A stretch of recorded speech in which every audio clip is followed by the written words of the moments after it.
Góðan daginn. Góðan daginn ágætu gestir, velkomin hér í Norðurljósasal Hörpu og sömuleiðis áhrendur á vefnum á fund VÍB Arðsemi orkuútflutnings. Við erum mjög ánægð að sjá svona góða mætingu á þennan fund, mjög áhugavert málefni sem við ætlum að taka fyrir. Ég heiti Elín Jónsdóttir, ég framkvæmdastjóri VÍB eignastýringarsviðs Íslandsbanka, en fundurinn mun nú fara fram á ensku. Good afternoon, ladies and gentlemen. A warm welcome to our guests here in Harpa, as well as to those that are joining us through our webcast. My name is Elín Jónsdóttir. I'm the Managing Director of VÍB, the Wealth Management Division of Íslandsbanki. The purpose of this meeting is to provide solid input into the discussion on the feasibility and profitability of connecting Iceland and Europe with an electricity interconnector. The issue has been approached for decades, even if it is only recently becoming a relevant question due to technological advances. VÍB is proud to take an active part in discussions on issues that are of economic and financial importance in Icelandic society. As our main speaker today, we are fortunate to have with us Ola Borten Moe, the Vice Chair of the Centre Party in Norway, and Senior VP of SIVA, the Industrial Development Corporation of Norway. Mr. Borten Moe has a deep understanding of the Norwegian energy sector and the history of its development, having served as the Minister of Petroleum and Energy from 2011 to 2013. We are also very pleased to have with us Ragnheiður Elín Árnadóttir, the Minister of Industries and Innovation, who will open the meeting shortly. Along with Minister Ragnheiður Elín in the panel following the keynote address, we have Hörður Arnarson, CEO of Landsvirkjunar, and Ketill Sigurjónsson, Director of Askja Energy Partners. Now please join me in welcoming Ragnheiður Elín Árnadóttir to the podium.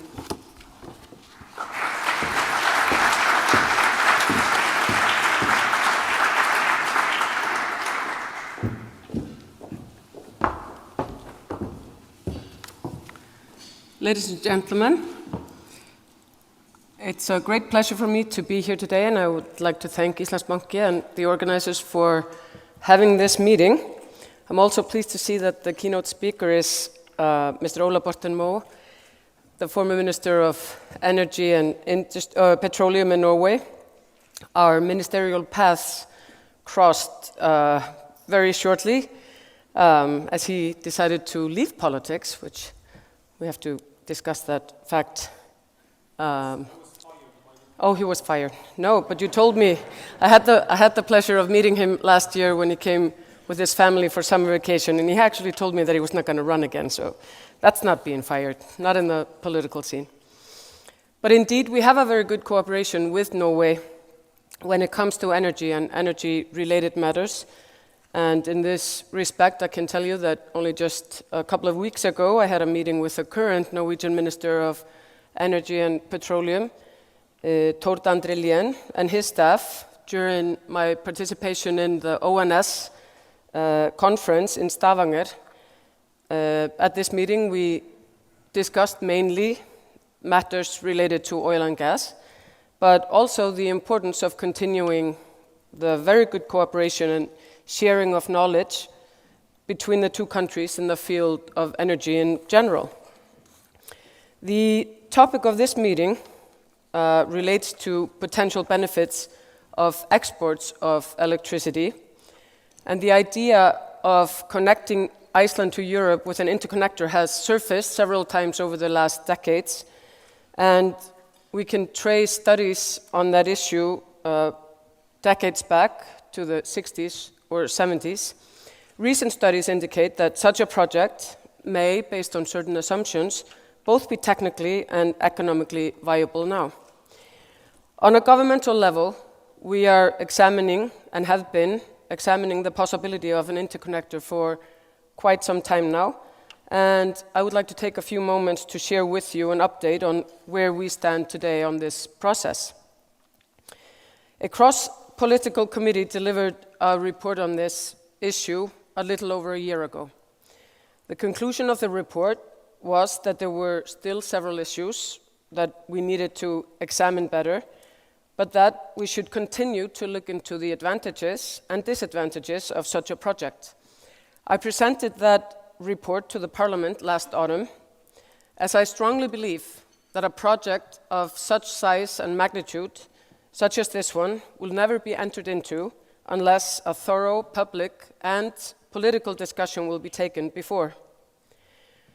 Following discussions in the Parliament, the report went to the Industry Committee of the Parliament, which concluded in its findings that we should continue, under the auspices and leadership of the government, to analyze certain aspects of this matter further before a decision can be made on whether to embark upon such a project or not. And that's exactly what we have been doing. Since then, I have met with my British counterpart, the Secretary of State for Energy, Mr. Michael Fallon, where we discussed in general terms the possibility of an interconnector between the two countries. We know that there is interest from the UK towards such a project, but at the same time, there's a clear understanding on their behalf that given the size of the project, Iceland will need time to consider carefully all aspects of this before making any sort of commitment. We are also aware of that the UK government has been considering the benefits of supporting renewable electricity projects located outside the UK and recently published a paper on contract for difference for non-UK renewable electricity projects.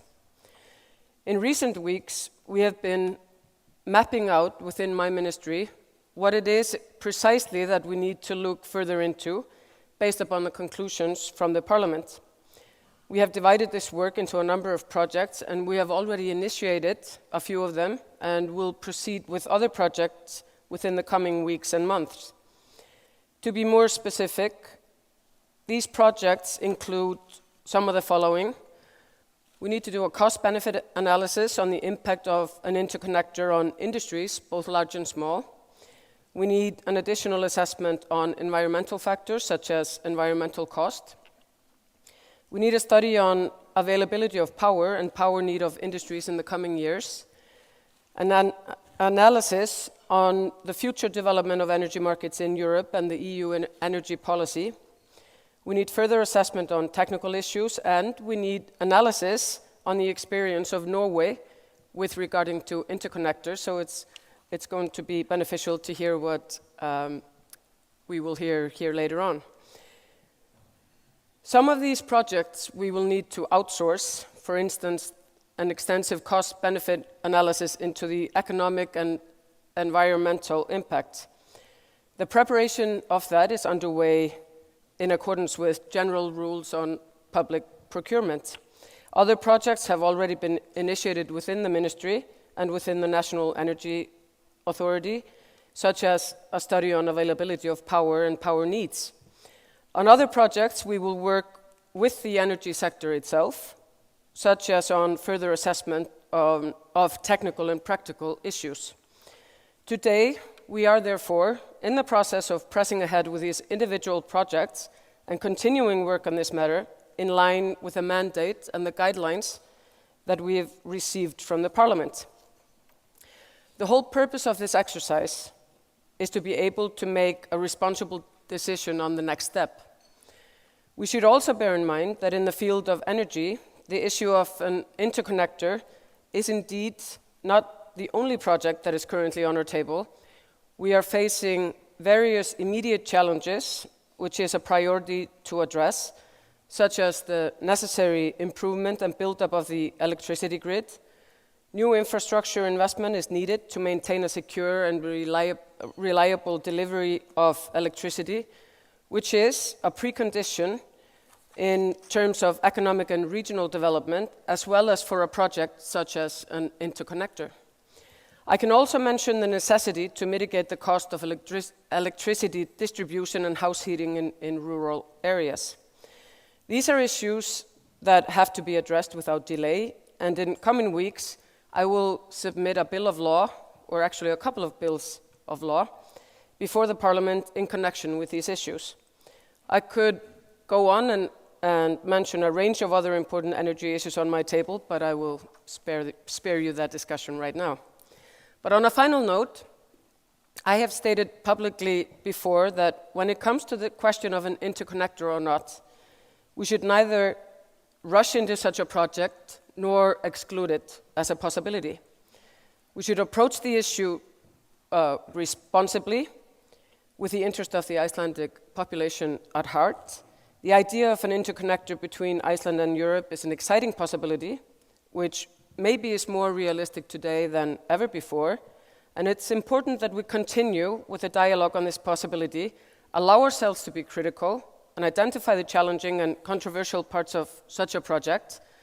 We have to keep in mind that energy issues have for decades been of key importance in Iceland, and we have been very fortunate over the years in building a sustainable and secure energy sector, which is one of the three main pillars of our economy.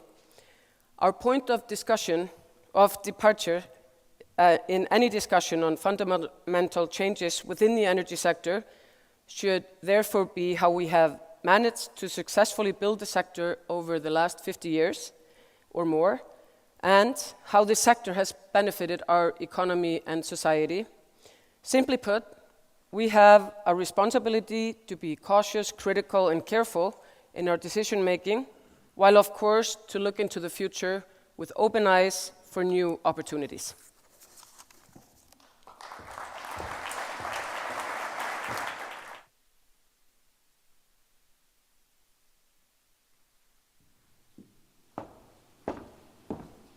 Thank you very much, Ragnheiður Elín. It was interesting to hear how many projects are already underway and to hear shortly about what is happening in this field here in Iceland. But now it will be our pleasure to hear about the experiences of Norway in this regard. So please welcome Ola Borten Moe.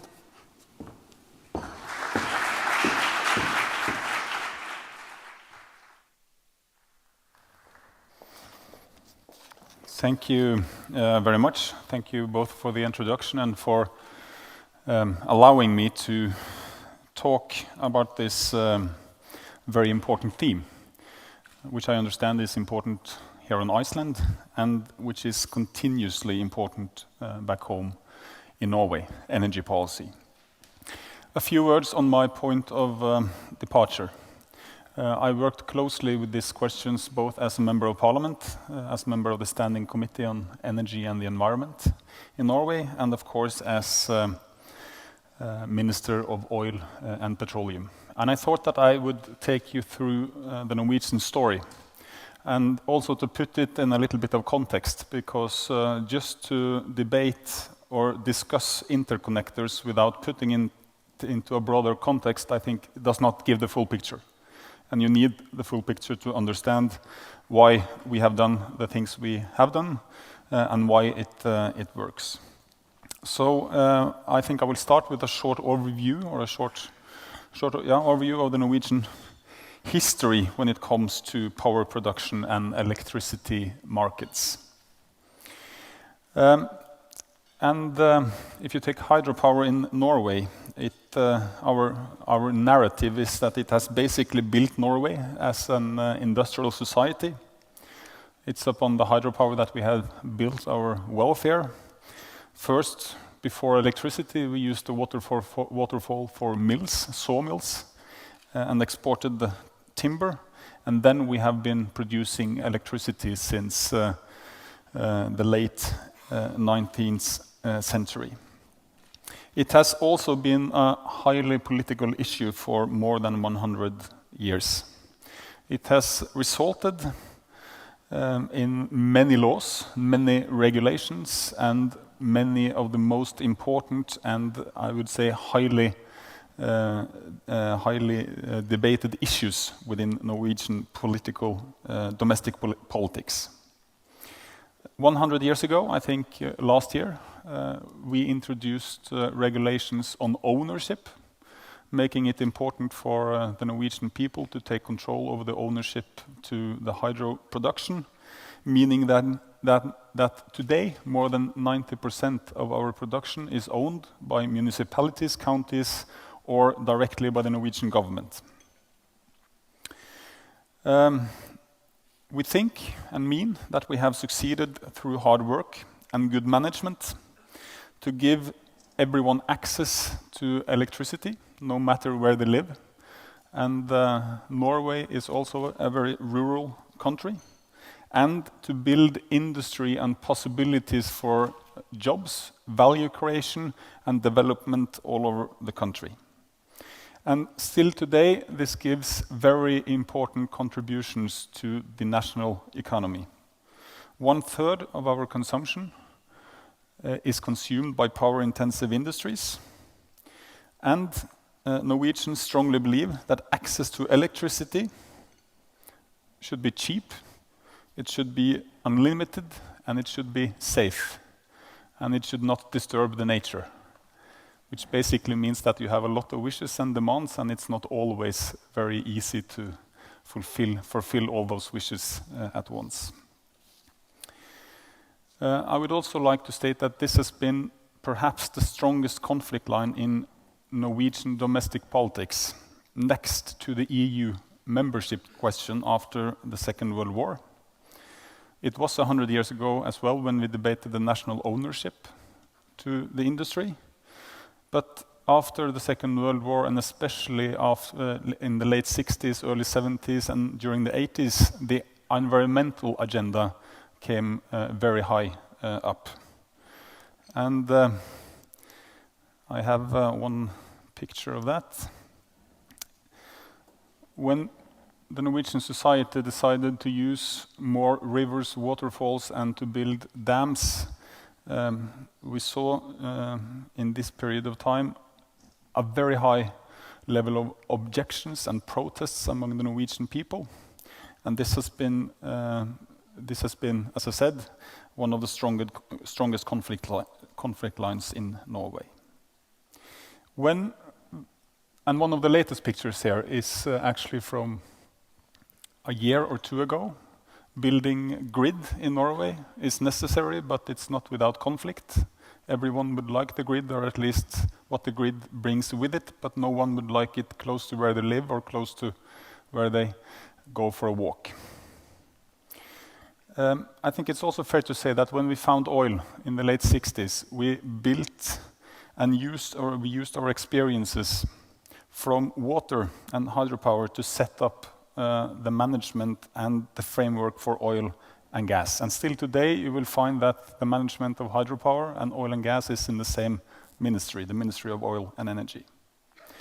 And it's also a fact, I think, that most Norwegians, even though they sometimes object against the projects, they are proud about how the society has managed this rich natural resource and has also managed to put it into welfare, put it into activity, put it into industrial activities. We had until 1990, or 24 years ago, a strictly regulated system. It was not a market. We had a lot of local and regional monopolies that produced whatever power was necessary, and all the costs was just sent on to the consumers. And I would like to add that even though this system is distant from the way that we do business today, it was still probably necessary to achieve the developments that we did during the 20th century. It was a system that served us well as long as we had it, developing electricity, securing supply all over the country.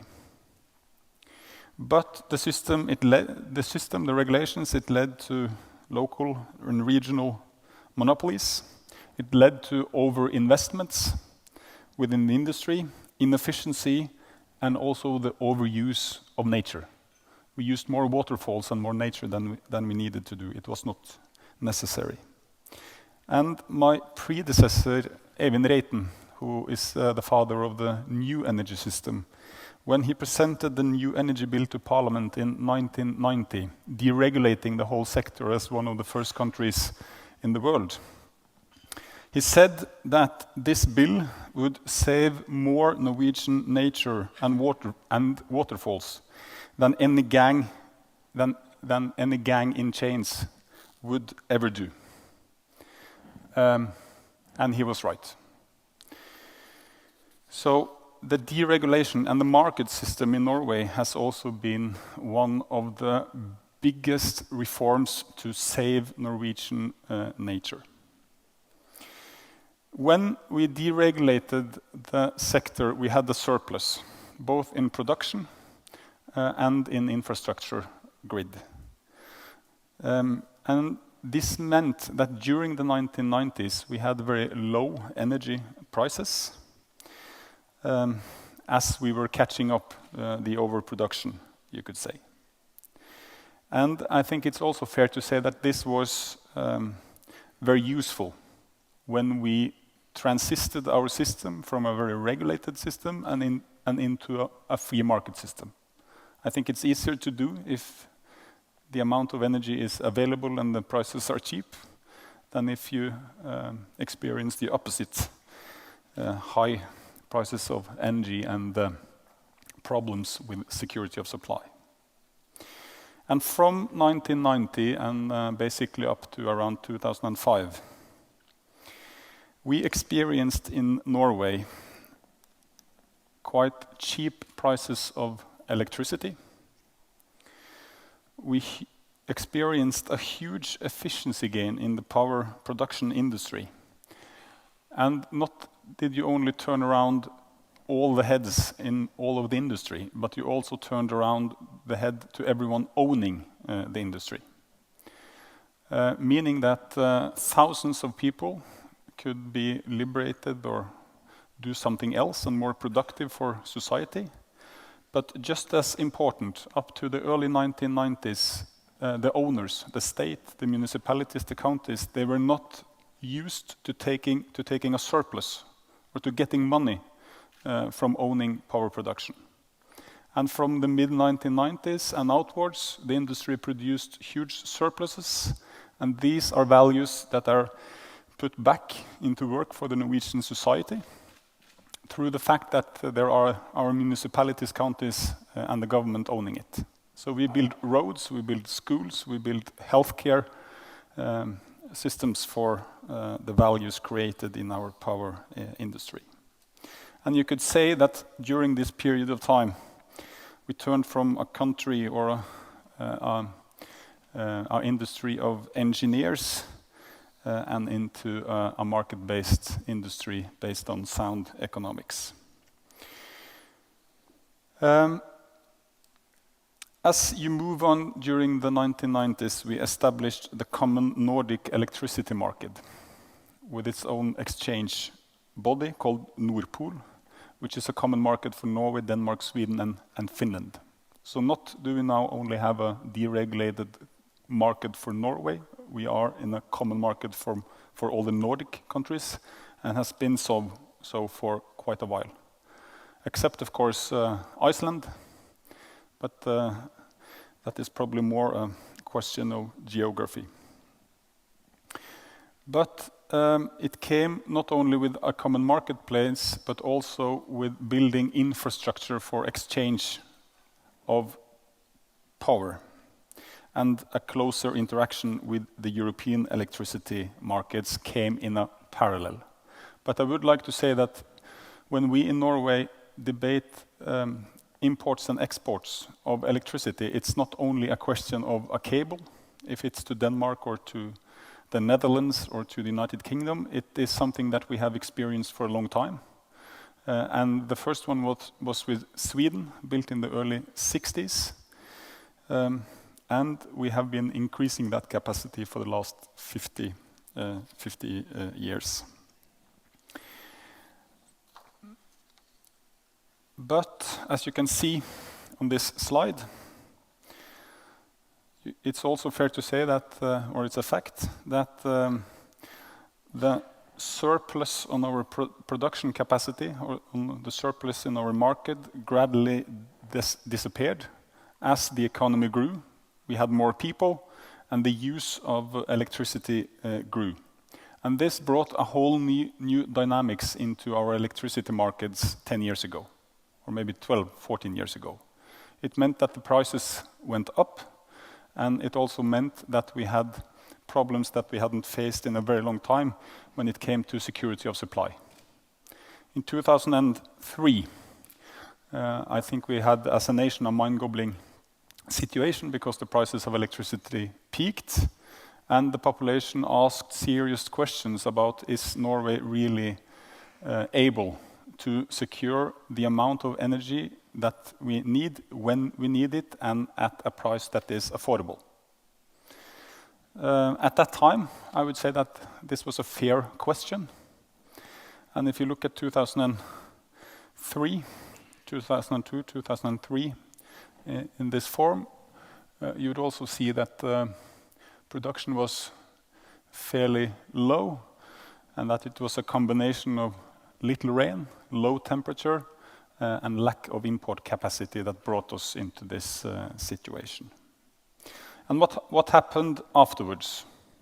What happened after 2003 was the fact that, together with concerns about security of supply, together with concerns about if the system had enough incentives for bringing new production capacity into the market, meaning that we needed more capacity to balance out the market in a better way and have less variations, and the new trend, everyone being very pro new renewable energy production to save the climate, both in Europe and in Norway, meant that we had a huge public drive towards introducing more power production into the markets. And these different forces found each other, and in 2009 we introduced with Sweden a new system called green certificates, meaning that we basically put 26.4 new terawatt hours of renewable power production into the Norwegian and Swedish energy markets by the end of 2020. And now we are doing this, we are building this new capacity. And as I'm going to show you later on, prices have fallen quite sharply from 2010 to 11 and down to 2014. Meaning that in Norway, with our market, it is basically the balance in the market, or the lack of balance in the market, that is the most important factor for price.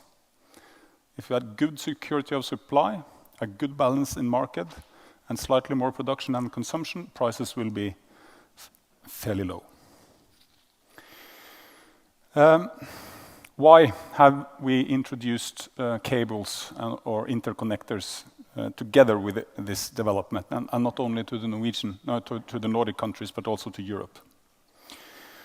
I think it's very important to state that the Norwegian system is almost 100% based on hydropower, meaning that we need rain. And no rain means no electricity, and a lot of rain means a lot of electricity. And unluckily, little rain means dry weather, and it's cold weather, and then we don't have the geothermal heat. We have electricity. So we have a production rate that varies a lot. And as you can see on the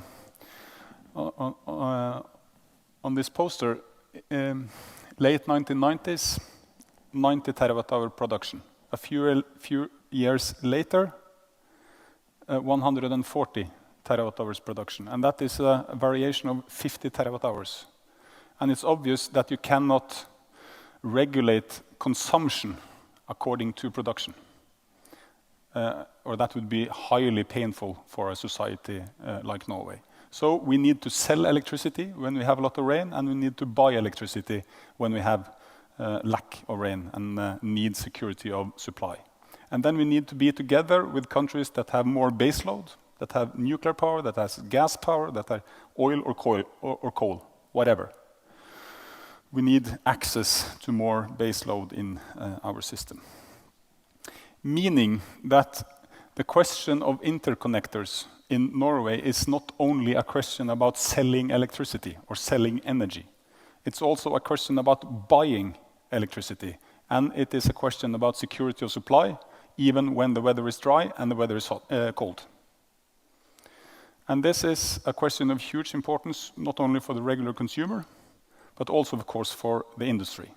If you run an aluminium smelter or a paper mill, you need to know that you have the electricity, the power needed, no matter how the weather is. And then there's another thing that is very important in Norway.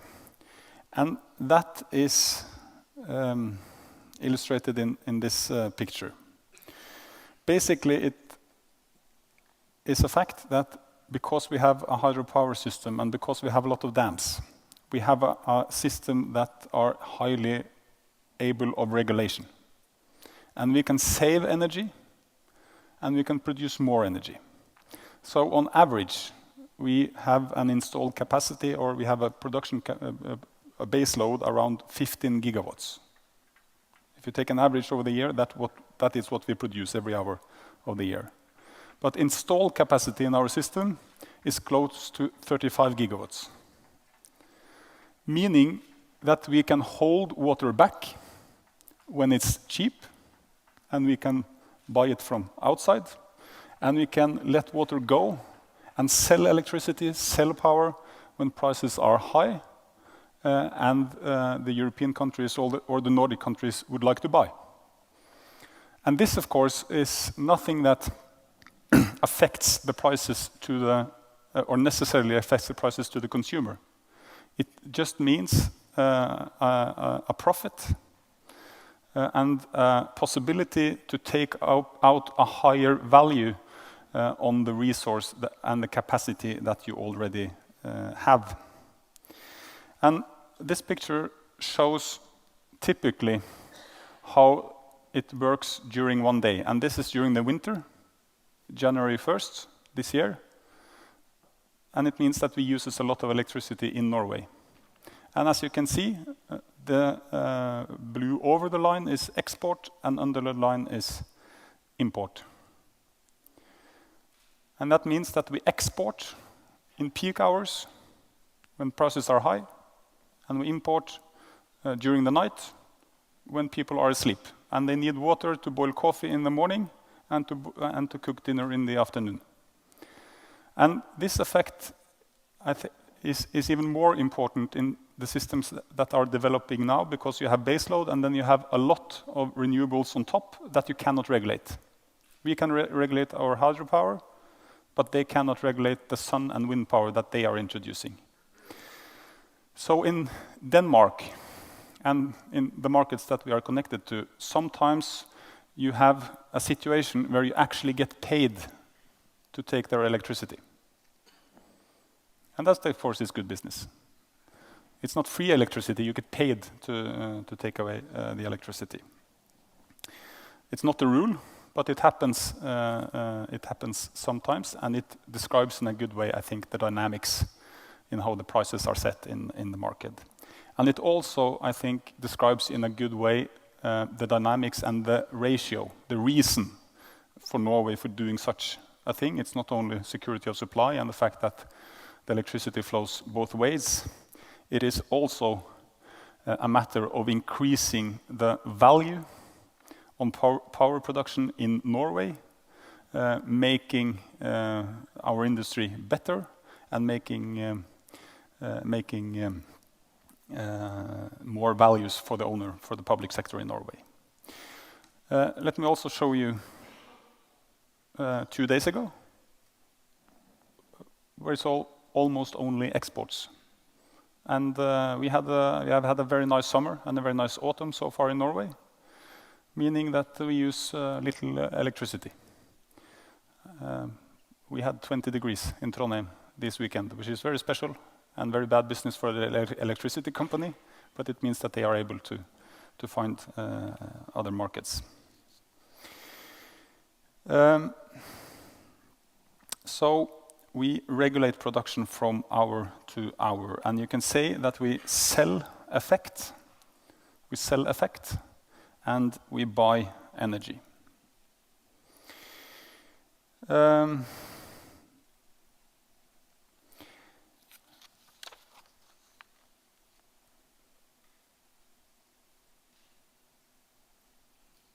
Then I would say that we have had a debate in Norway and concerns both within the unions and in certain part of the industries saying that, well, if we connect to the European markets, prices will go up and we will lose our ability to compete. And I think it's correct to say that if you have two markets and you make an interconnector, you will basically have a price that are more of the same. That's the law of nature and the whole ratio for building such an interconnector. But it's also fair to say that it's also a question of what kind of capacity you introduce. In a perfect market, you would have the same price. But these are not perfect markets. And the reason for building such an interconnector is also that it's not a perfect market. Meaning that it is also a huge question how much intermittent or how much exchange capacity are you going to introduce and where and to what kind of market. What we have experienced when it comes to the industry. I think it's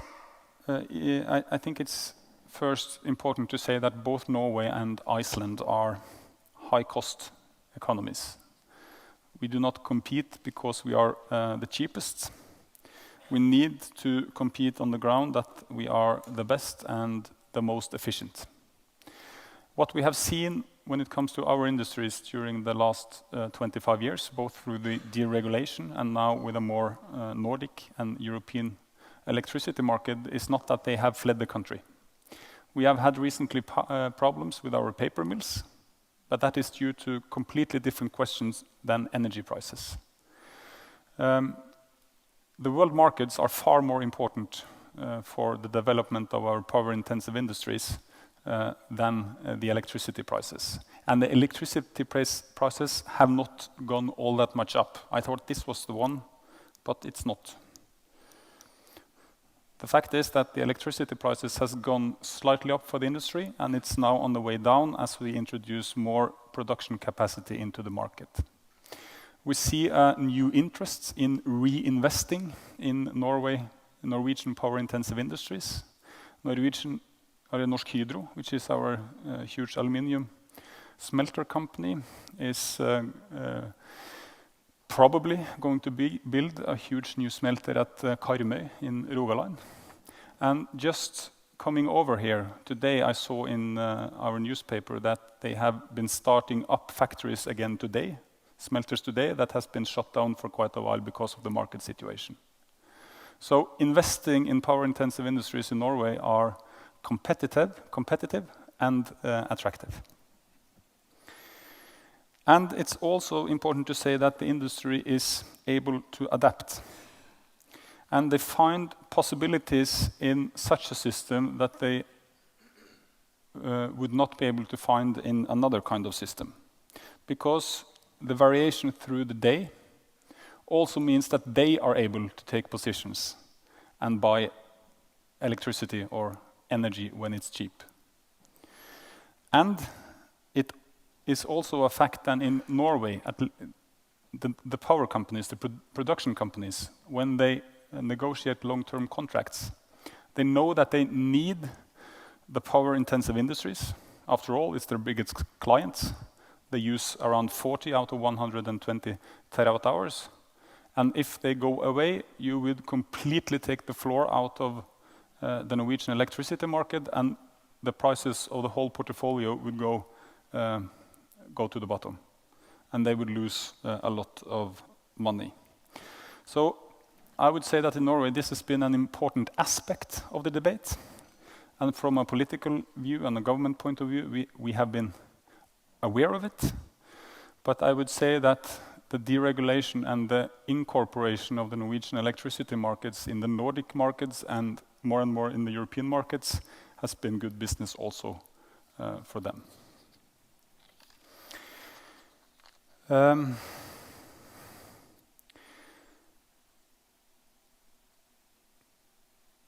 I was saying that this is also a question about how much capacity you introduce. In Norway, we are interconnected, but we are not a part of a perfect market with the European electricity markets. There are still differences in price between our price and the European price, and it will probably continue to be so. And the way it works in Norway, just to sum that part up, the electricity flows both ways. It's not only a project to sell, it's also a project to secure security of demand, security of supply, and to make sure that you are able to take the extra profits out of selling when it's expensive and buy when it's cheap. I would like to say 2 words about how we have organized it. Our interconnectors are owned and operated by our TSO called Statnett. It's a government-owned company, and they own the national grid. They have huge surpluses, or they have had that on the interconnectors, both to Sweden and Denmark and to the Netherlands. The surplus from these interconnectors goes to lowering the electricity bills to all Norwegian consumers, including the industry. So as long as they produce a surplus, it's a direct benefit to the Norwegian household and the Norwegian industry, because we lower the electricity bills on the grid part. I would also say that this is a question, at least in Norway, about national control over infrastructure. So we like to have control over this kind of infrastructure. We need to know how much goes in, how much goes out. We need to keep control about how the values flow and who gets the benefits. And this is maybe one of the sum-up conclusions. So far in Norway, this has been the story that I told you. It has been more well-functioning markets, increased efficiency, more values created, more security of supply, and now lower electricity prices because we have introduced more production capacity into the market. But it is possible to foresee a future when we use subsidies to get new electricity into the market, taxpayers' money, new production capacity, and we sell this production capacity with a loss to the European markets, and we lose both money and Norwegian nature. And that, of course, would be a whole different story. And it would be completely impossible to sell to the Norwegian consumer, to the Norwegian taxpayer, to the Norwegian voter. Meaning that these are very, it's complex questions, important questions, and as the minister said before me, they need to be looked thoroughly into so that you know what you do. Before I conclude, I would like to say something about what, from my point of view, how do I see the European electricity markets moving forward? And I think that what you see in Europe is a huge need for a more connected, more well-functioning, more transparent electricity and power market to use the resources better, to create more values, to reduce CO2 emissions. But what you experience, in fact, is in some places the strictly opposite. You see a carbon market that is not functioning as good as it should have been. And on top of that, you are able to put on national subsidies to protect your power production industries and to protect your energy-intensive industry. You see in 28 member countries, you see 28 different support schemes for renewable energy, or 27 because we and Sweden have the same one. But apart from that, it's completely different in every country, and it makes the different energy markets work differently, and it short-circuits the market in a way that is very difficult to predict. And on top of that, and this is maybe the most concerning, is that in some countries, like in the United Kingdom, they are introducing something they called effect markets. Basically, it's subsidies for fossil backups, into their own markets because they have subsidized so much renewable into the same market that they are not able to control it, which should be a real short circuit of the electricity market, to use a word like that. And this also removes some of the reason for building interconnectors, because it is the peaks in the market during the day and the year that gives the incentive and the reason for building an interconnector. It's the differences in the market and the transport of electricity that actually pays for it. And this is something that I had a lot of debates when I was minister with the UK government about. But as I understand, they have chosen to move on with such a system. But to sum up, I think that the possibilities are huge. I think that it is more important to succeed than ever, and probably more difficult to predict the future than it has been. Thank you for your attention.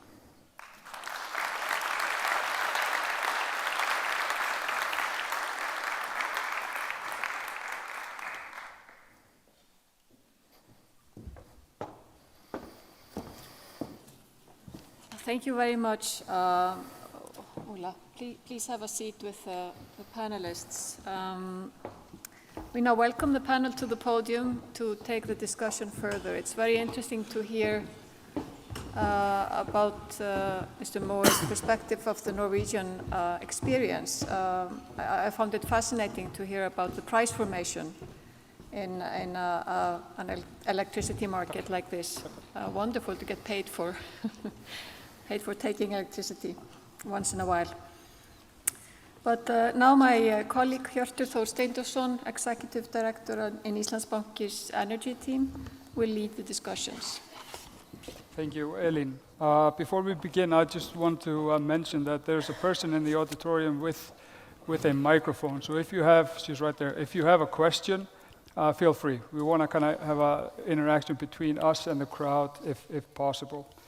I just want to start off with this panel. Obviously, thank you for your keynote speech. It was fantastic, Ola. I just want to ask you firstly about the point you raised regarding the political issue by utilizing the Norwegian resources. Obviously, Norway has reached a consensus on the utilization of the country's resources, whether it's renewable or oil and gas. What was the key to reach a consensus like this? Because obviously this is highly debated in Iceland, what to develop, what not to develop. How did you reach this consensus? Well, I think it's to stretch it too far to say that we have reached a consensus. I think that when it comes to renewable developments onshore, it has been quite quiet for a long period of time. But that is basically based on the fact that we have not been building anything.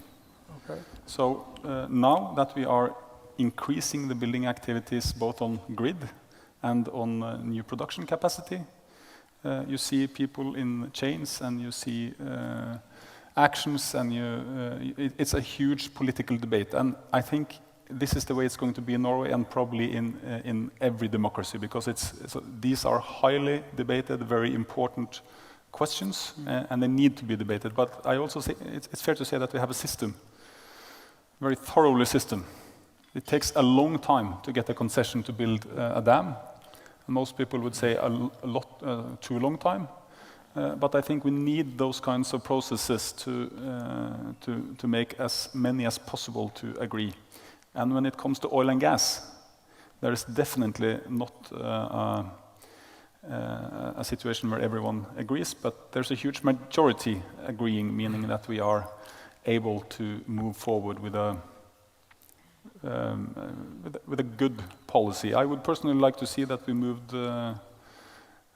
ahead together with Iceland in the areas around Jan Mayen, but the new government you at least said no to that. You're coming with us. On your side of the border. Find something. Yes. How about obviously these interconnectors? And you mentioned in your speech the variation and the fluctuation of the prices. in terms of for households and domestic industry. You touched upon it briefly in your presentation, but how is the general view of these interconnectors? Because the first one was in Sweden, in 1960s, and then obviously several more have been introduced, and lastly the one to Holland. Basically, I think that the story is this has been good news for Norway, giving us security of supply. And over the past few years, security of supply and energy prices has not been a highly debated political theme or high on the political agenda.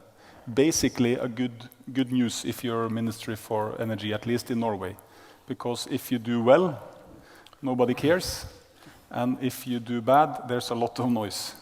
And now things are going quite well. We introduced new capacity, prices are competitive, and no one is complaining about their electricity bill. But of course, if they start to do so, the question will also come a lot higher on the political agenda. But today, I would say that most Norwegians are fairly satisfied. The ones that are not satisfied are the industry. They experience a strong reduction in their income source.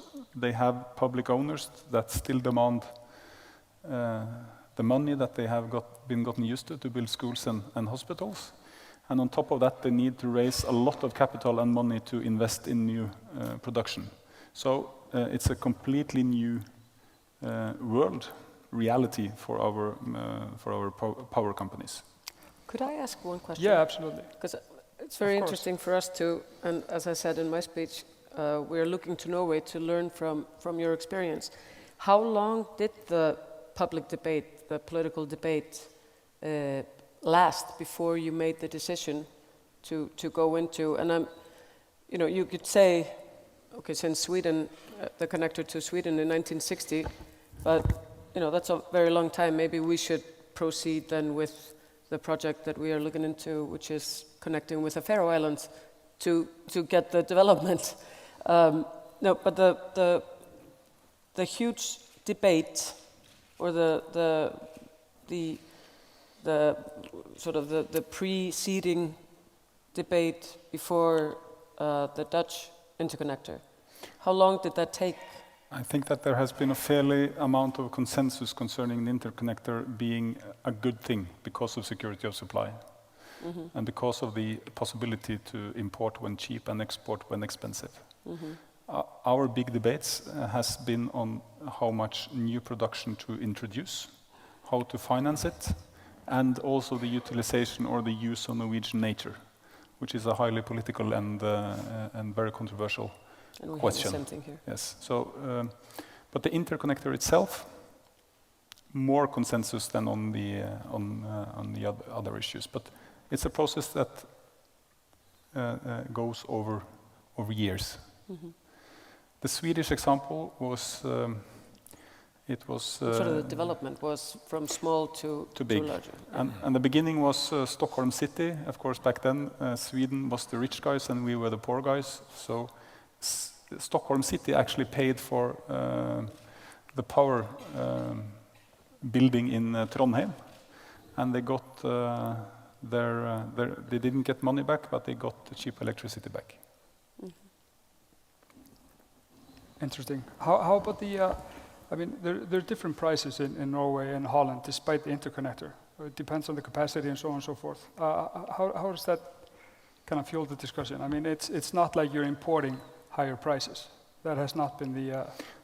Well, it draws in that direction, because the energy prices are in general higher in Holland than they are in Norway, meaning that, as a rule, prices will be drawn to a higher level also in Norway. But the story is much more complex than that. That's only one factor out of very many. And the most important one, I would say, is the power balance in Norway. How much do we produce and how much do we consume? So if we have the power balance right, an interconnector is okay. And if the power balance is wrong, the interconnector is completely necessary to secure security of Hörður, supply. it would be nice to hear your view. First of all, I would like to say that I think this is a fantastic story, you're telling us. I think it's so many things that we are thinking about that you have already experienced. One of the things that I found most interesting is to talk about the surplus energy. Because, the only way to secure security of supply in Iceland today, because we are stranded power, is to have excessive surplus energy. And then we have 1 year, as we had last year, then we had the worst year in 55 years. And no surprise, we had to do a little bit of curtailment. But that was, people were very surprised that that could happen. So I would like to ask, do you have any surplus energy? Do you throw away any value, in your hydropower plants today? Or can you put it all to value? Because we are, on average, probably around 10% of the energy we have to throw away because of our system is closed. It happens, but I would say that every power station owner and engineer weeps when it happens, because it means that water is going over the dam. Yes. And it's not utilized. And it's only it only happens when you miscalculate and you have less production capacity and maybe more snow is melting in a short period of time and you have a lot of rain, then you can have situations like that. But otherwise, we normally, in 99% of the cases, we manage to get the electricity out on the market, use more of it. But as you said, if we had been an island, well, then the electricity that we didn't sell to Sweden, Denmark, Finland, Russia, Yes. Netherlands would have been water going over the dams. Yes, we have the situation today, and because now the reservoirs are filling up, we have kind of 3 big reservoirs, and 2 of them are now just spilling, they're just water flowing away. And then the biggest one, I checked today, about 2 times more than we use is just running past it. And you weep. Yes, I weep. Oh. Yeah, there's a question. Yeah, absolutely. Feel free. Please state your name and keep the question short and concise, please. Can you hear me? Yes. My name is Erla Þorgeirsdóttir. I'm working for the National Energy Authority. And one thing you said earlier was that there was a good consensus on the interconnectors because of security of supply. But then you went into talking about there are debates about new power plants and interconnectors within Norway and how you use nature. How can you part the two? Because the discussion here, I think, is no interconnector because that means we need more power plants, we need more transport system, and that is spoiling our nature to export. And how did you come around that discussion? Thank you. Well, I think that it is a fact that you need to consume nature to produce electricity and power. But basically, I would say that if you are to do it, at least you need to produce a lot of money, a lot of values for society doing it.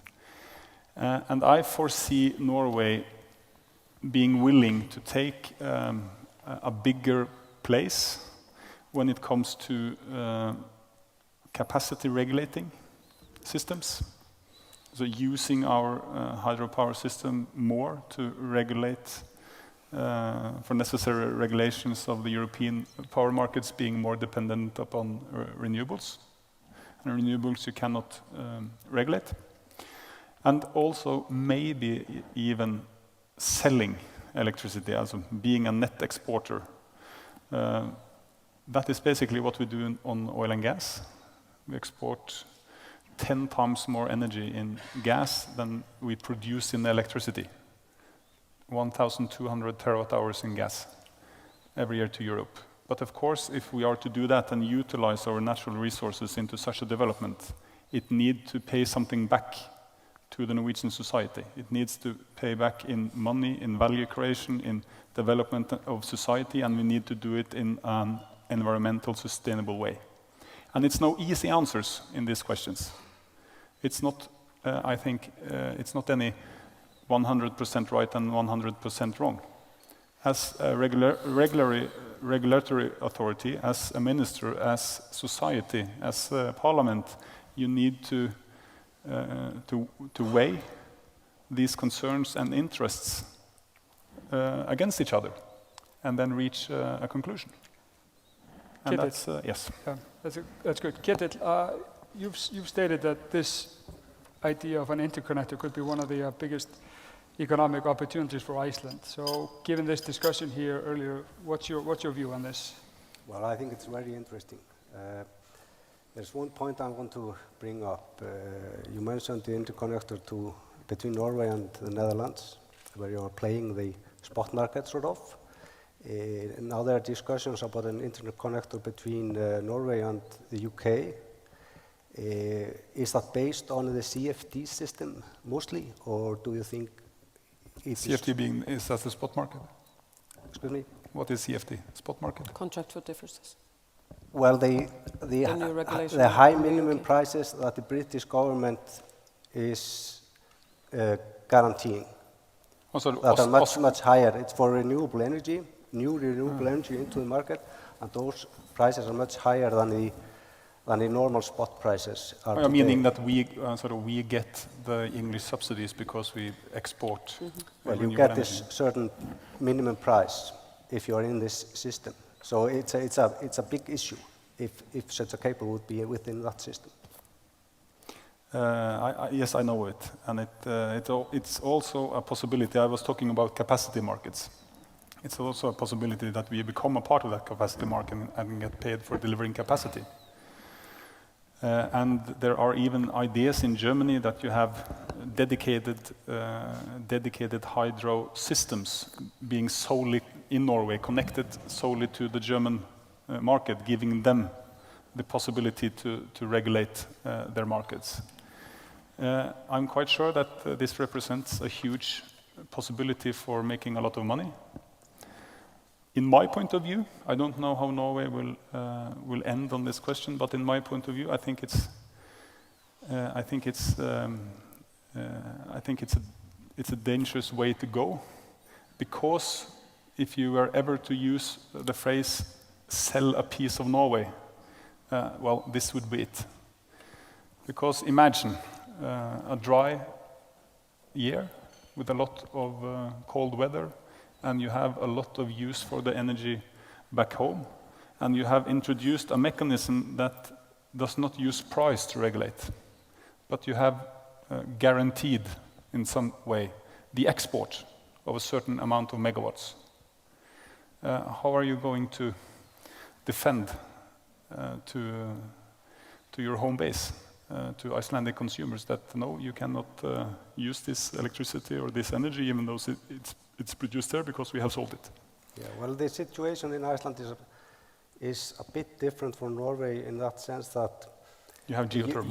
You are using, you are producing the second most electricity in the world per capita, and we are in number one there. But you are using most of the electricity yourself. If we would be building one big dam more, one big hydropower plant more, that means that we would be producing enormous extra amount of electricity. So just one hydropower plant in the Icelandic system is much more in this sense. If you compare it to Norway, you understand what I mean. I agree. That's a good point. Hörður, you mentioned in the annual meeting of Landsvirkjunar, you kind of broke it down a little bit, how much power we would need more to suffice a interconnector 700, 900 megawatts. Yes, because yes, it's I'll come to that later, just like I mentioned before, that the interconnector, the first would build an interconnector to Iceland. It would of course be the first one, and it would take away the isolation. So that would have a much different impact than the Norwegian, and all this arbitrage for buying and selling, and all our arguments, we are not using that. We are saying this is just addition. So what we are using, just taking away the isolation, taking away the surplus in the system, and being able to use that. That's enough. That's a very good value proposition. And then on top of that, you have the possibilities that the Norwegians are building their interconnectors. So we have a very special situation, and even though it's creating a fantastic value for Norway, it would create much more value for Iceland because of the isolation. And that's the reason also that we would always be a net exporter. because the surplus energy, we cannot sell it.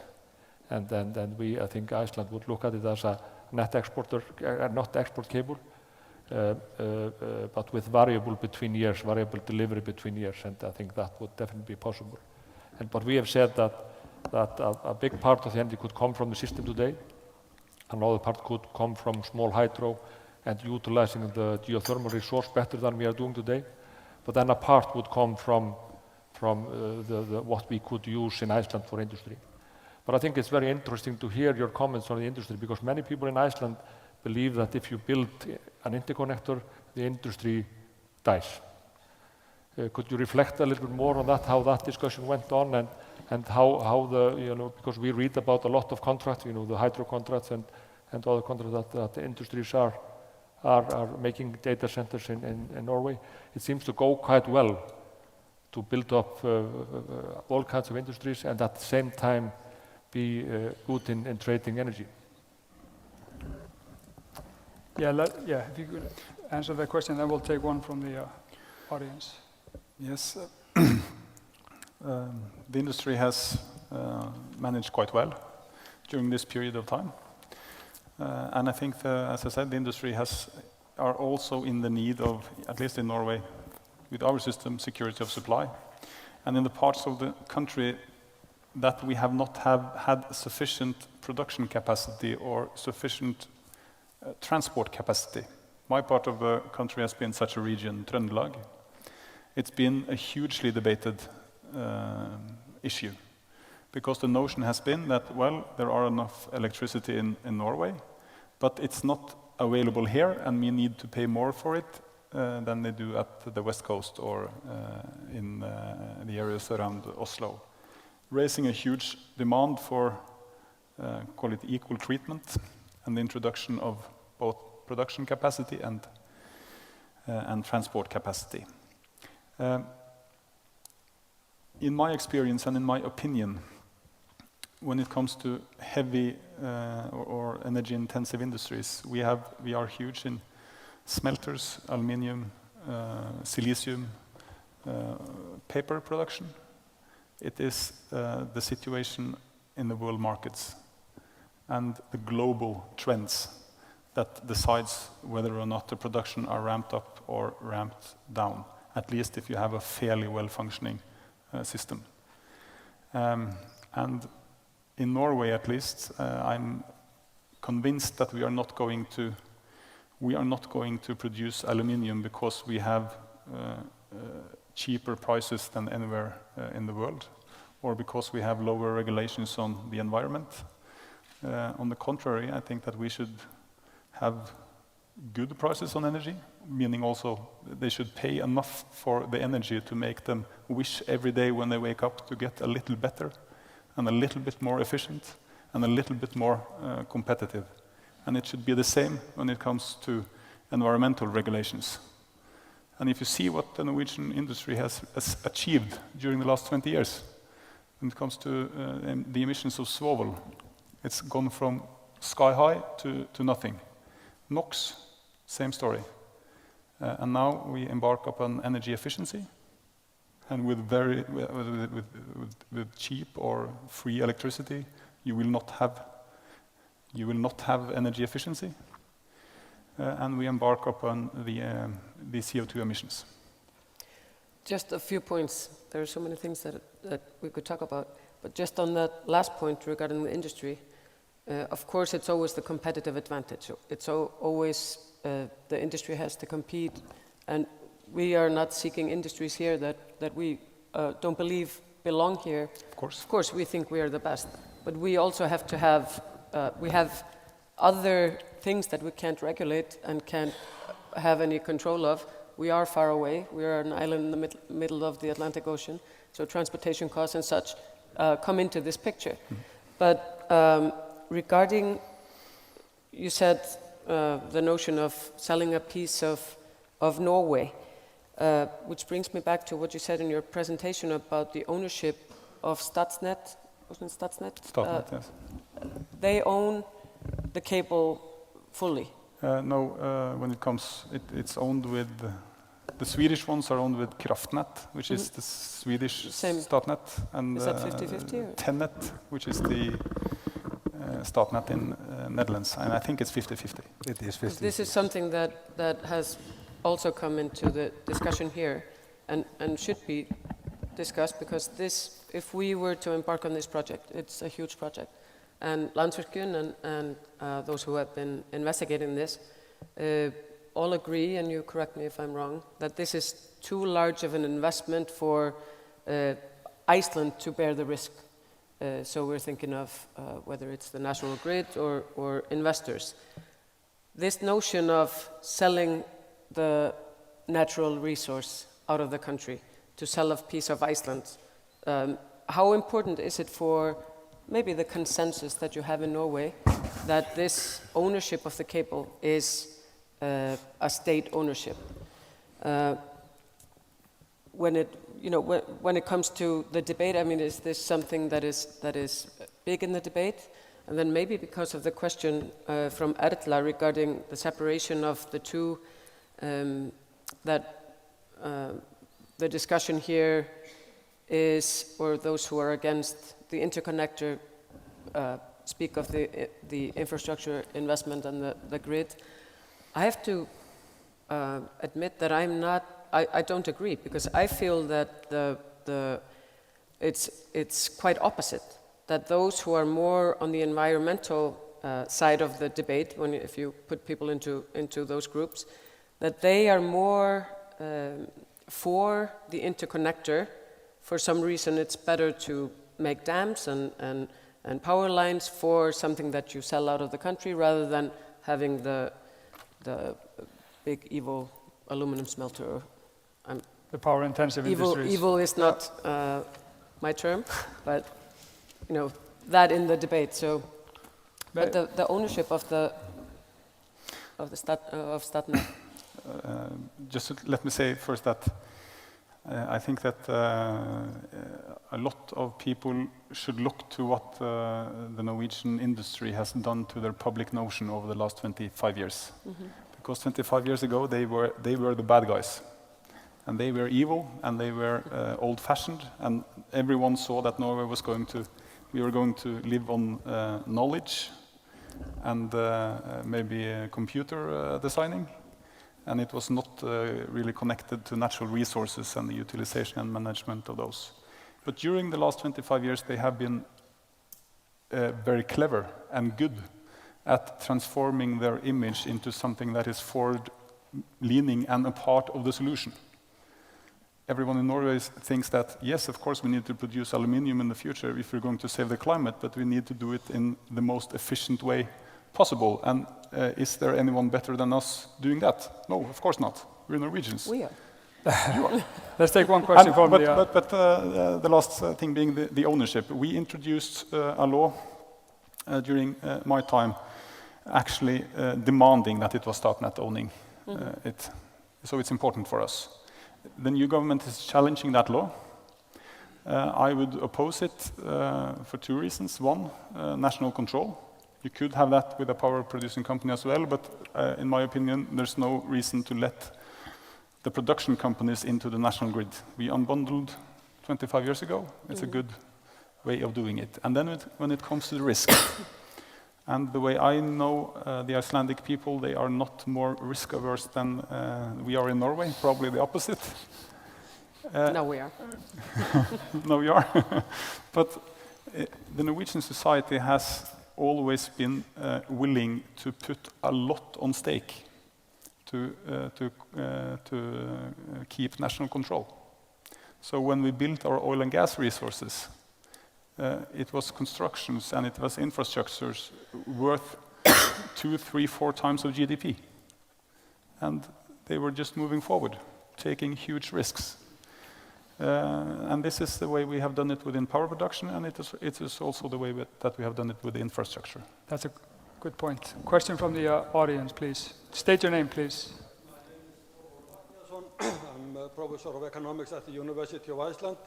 Actually, I was a student in Oslo in around 1980 when the big bad industry was quite a big debate about how to utilize the energy resources of Norway. And I did learn a lot of my economics by following that debate. It was quite interesting to hear you telling about the ownership of the electricity resources in Norway. When you deregulated the industry, as I understood it from my friends in Oslo, then the feeling was a bit like this.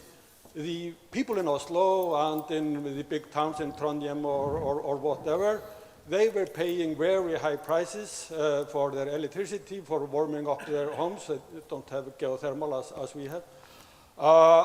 At the same time as municipalities with very few inhabitants got very rich because the power plants were situated there. Sorry, sir, please state the question because we're running out of time. The question is coming. Yeah. And it regards resource rent taxation, grunnrentebeskatning. Could you please tell us a bit about how you came around to transform this income from the very rich municipalities to the rest of Norway? Thank you. Well, the short answer is that we haven't. It is still the situation. And but I also think it's fair. Because a local community that have a huge power production facility in Norway, they have the possibility of local taxation, meaning that some of the huge values created in that local community actually stays there, and they can use it to build their own community further on. I think it's basically a good idea. And then, of course, it's a question about how much. And what kind of mechanisms do you use? In Sweden, they don't have it at all. But it also means that power production in Norway are quite popular because the local communities know that they will get something in exchange, which is, I would say, from a powerhouse or for power companies, it's a very important thing. You need the locals with you. Sure. Grunnrente, 2 words on that one. We have grunnrente. You are sure. Time flies when you're having fun, right? Water have an extra tax on 31% because the level of revenues are so high. And if you're into oil and gas, you have an extra tax of 51%. So it's 78% corporate tax on oil and 58% on water, going straight into the Ministry of Finance. Yeah. Given the topic of discussion, we're just running out of time. But Hörður, if you could briefly just comment on the potential economic impact of an interconnector of this size, briefly. That's of course that's a $1 million question. I know. And of course it will depend heavily on the prices and if the possibilities for CFDs is there, as we believe. But it's also a question: do you measure how do you measure the economical impact? Do you measure it as a turnover, or do you measure it as a profit? And I think it doesn't matter how we measure it; it will have a huge positive impact. Even if we measure it as a turnover and take into consideration the turnover of the industries, the interconnector will definitely create more turnover. The reason is the surplus energy, and the reason is energy sources that you would not need. And just on the economic impact of the turnover, it's a factor of 3 to 5. But if you go into the important thing, which is how much profit do you create, how much value do you create, then it's a different size order. So it's a completely different game. May I just ask your assessment of the introduction of capacity markets? How do you assess how it's going to work? We are following it very closely, and we are more looking at the possibilities of CFDs. As you know, we are a closed. There is one benefit of being a closed market compared to Norway. Where Norway, you have all this interconnecting to Sweden, to Denmark, and to Holland, and now also to Germany and the UK. So you don't know if you will export or where the energy is flowing. Where if there is just one interconnector, then you can guarantee that there will be a flow of energy. So we are more looking into the CFDs, but we follow also very closely the capacity markets, and long term I think the capacity markets could have the same interesting features as I think it will have for Norway. Well, there was just this one point I want to mention, because we were talking about the ownership of such a cable. The ownership can be whatever, really. There are several business models, and although Statnett owns 50% of the cable to the Netherlands, the Norwegians have sold most of their gas pipes in the North Sea. They have, the Norwegians, of course, have huge gas pipes all over the North Sea, selling gas to the UK and to the mainland. And yes, this has been sold. Different business models. I guess it ties into what you said in your presentation about these projects that your industry or your ministry is putting forward, those cost benefit analysis and all those type of projects. What is the status of their work? Do you have a timeline for that? Those projects? Well, we have been examining these and mapping out, like I said, what we need to examine further. And like Ola said in his presentation, these are complex questions. Some of them we can do within the system and with cooperation with power companies. Other things that we, for example, the economic study, I was quite concerned if Hörður had been able to answer the million-dollar question, then we would have saved ourselves a lot of money because the economic study would not need to be done. But we are now we don't have a timeline, but we have sort of identified which projects, and we are making according to the government procurement, we have to advertise that. Right. But this is what we are doing in the next weeks and months, and I don't know, years. We'll see. I mean, this is... No, it's huge, obviously, the socio-economic analysis Exactly.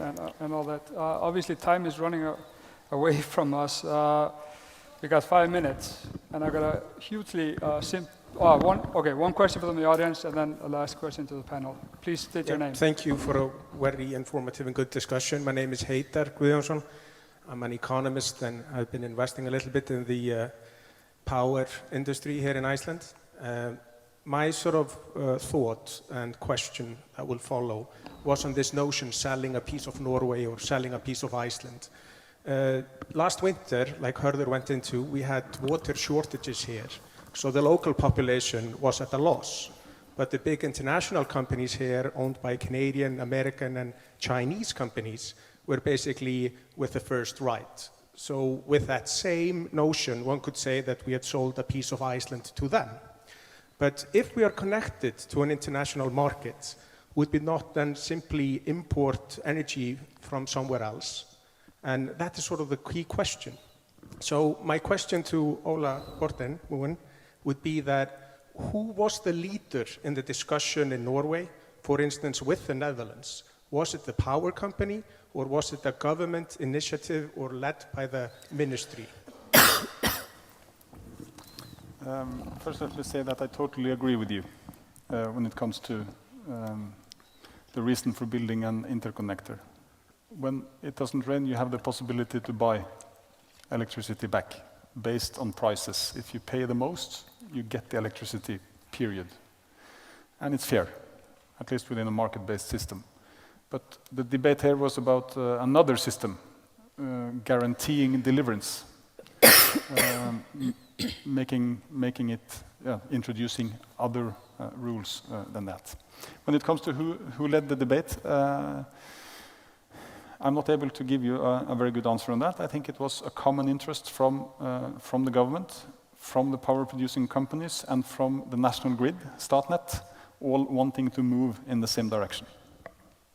On that note, one last simple question.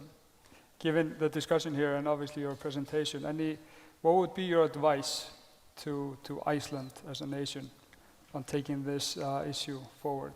A very easy question. And yes easy and no, and simple. Yes and no answer. Yeah. We won't tell anyone. No. Right. No, I basically think that the government seems to have a very wise approach. My opinion is that if it's sort of from the point of departure, it should be a good idea. It should be sensible to connect Iceland to the European electricity markets. But there could be imperfections, regulations,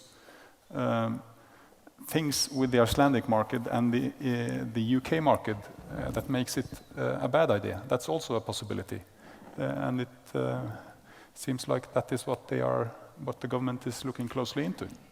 So that would be my answer. Thank you. Obviously, we run out of time in this session, a huge topic, and obviously we could have spent many more hours here, but thank you for your participation. Thank you.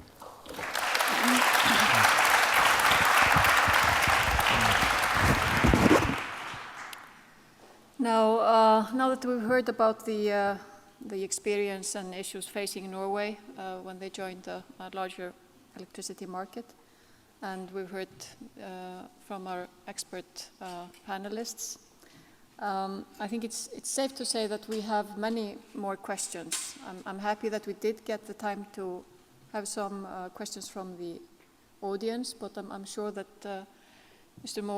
Borten Moe would have been bombarded with questions if we had more time. This is an issue of great importance to Iceland, and I hope this will serve as a good input into an ongoing discussion. Finally, I want to thank our panelists and speakers for their valuable input, especially Ola Borten Moe, who made the longest trip to be with us. Thank you to our guests here in Harpa, as well as those who are listening to our webcast. Goodbye.